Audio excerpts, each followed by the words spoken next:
guys, assalamu alaikum. Welcome back to my channel. My name is Sue.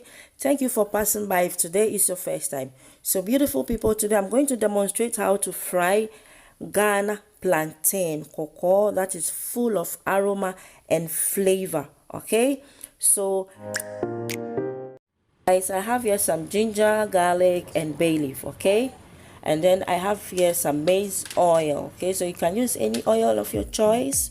Okay, so I'll just go ahead and chop off my ginger, okay, without taking out the skin. Don't worry about that. And then go ahead and chop my garlic as well, okay, and then add it to my oil. Okay, this will flavorize the oil. Okay, so transfer the flavor of the ginger and the garlic with the bay leaf into my oil.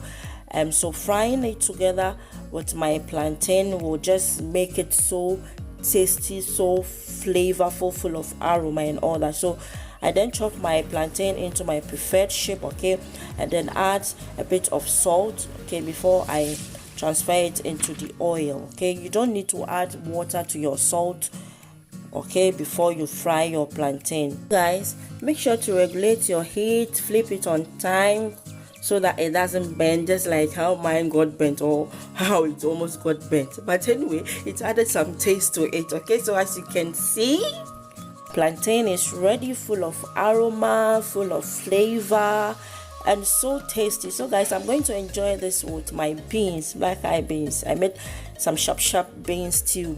If you check my vlog, you will see it. Okay, so this is how I enjoyed it.